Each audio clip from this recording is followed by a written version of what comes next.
So Mossab Hassan Youssef, the son of a Hamas co-founder and leader, is commenting on Israel's new front, new war against Hezbollah in Lebanon. This is his analysis of what's happening at the moment. He said, Hezbollah may have more weapons than Hamas, but Hezbollah is a lot more vulnerable with serious enemies in Lebanon. Unlike Gaza, the majority of Lebanese people want Hezbollah destroyed. And unlike the war with Hamas, Israel went to war with Hezbollah well prepared. Hezbollah's defeat is imminent, is what he said. He then said, as expected, the Muslim leaders have been working around the clock to save bleeding Hezbollah. Under their influence, oil, money, and compromised Western leaders to pressure Israel to accept a ceasefire. None of them pressured Hezbollah to stop their aggression since October the 8th, betting on Muslim terrorists, hoping Israel would eventually declare defeat. A ceasefire will naturally happen when Hezbollah, Hamas, and the Islamic nuclear program are destroyed. Islamists and behind them the entire Muslim world must realize that violence is a dead end, and their dream of an Islamic empire on the rubble of civilization has to be dropped. And then Patricia Garnell responded to him by saying, the interview this morning on the BBC Hard Talk with Amin Salam, the Minister of Economy of Lebanon, was to say the least a joke, literally playing the victim and blaming Netanyahu for wanting to continue in war due to internal problems.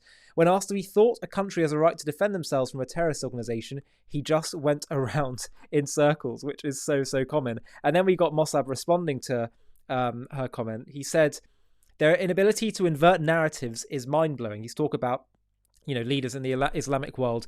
When they kill non-Muslims, they celebrate their crimes as accomplishments. And when they suffer the consequence of their aggression, they switch to the victim mode, i.e. Nakba Day. Look throughout history, it is so shameful for their inflated egos to accept defeat, victory, victimhood, or martyrdom. That's a great way of putting it, actually. Now, it's amazing to think, isn't it, that you've got all these people surrounding Israel trying to wipe her out, and then in the West, not lots of people rooting for Israel's success, but some of the elitist institutions, whether it's the Ivy League's college campuses or the media institutions like the BBC and CNN, not siding with Israel. Israel literally has the odds stacked against her, but here's the point. The Jewish people always have. We've always had the odds stacked against us. We've always been on our own, ultimately. Yes, there have been people that have supported us along the way, but by and large, you study Jewish history, the Jewish people have had their hands tied behind their backs, been few in number, scattered everywhere, intensely persecuted, and largely been alone. As I say, we have a lot of more friends today, but that's why we as a Jewish people do not get intimidated by all the hatred. Just look at what happened with Hezbollah just a few weeks ago. Yes, it was an incredible operation by Mossad, those pagers and walkie-talkies that were clearly just used by Hezbollah to avoid Israeli surveillance. Meanwhile, laced with explosives. An incredible, meticulous attack, which would have taken months of planning. And now, Israel degrading Hezbollah and going after them. We absolutely cannot be in any way complacent. But look what's happening. Look at Israel's ability to go after her enemies. The key point, though, is not just that it's a remarkable story, but that we must realize and see the hand of God throughout this story.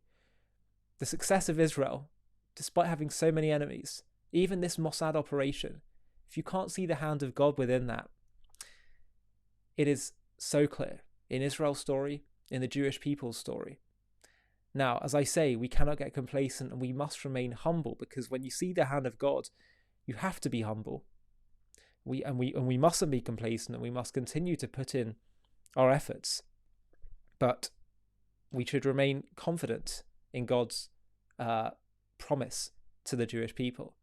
And part of that also means that we must continue to be strong and not fall for international pressure, which says, stop, ceasefire.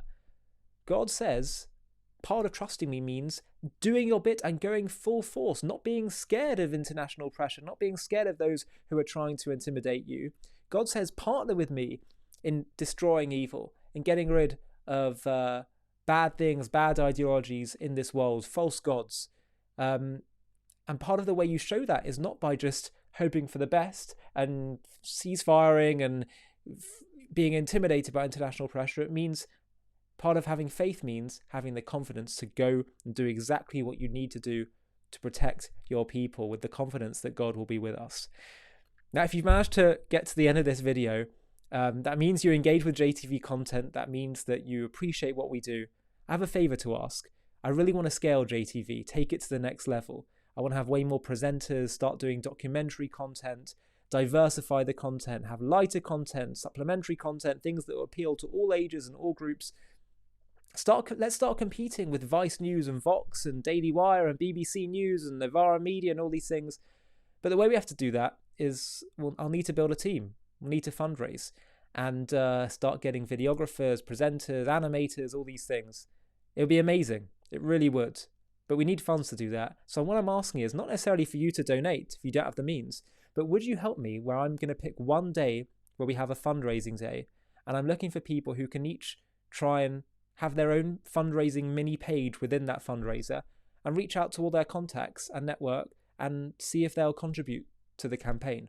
If you'd be up for doing that, please fill in the Google form, which I'm going to put in the video description below this video, and send me your contact details, and I'll be in touch with you soon to talk about how we can do this. It won't be a big commitment, but oh my gosh, it will really, really help JTV and allow you to partner with us in growing JTV to the next level and partnering with us, more importantly, in spreading the truth.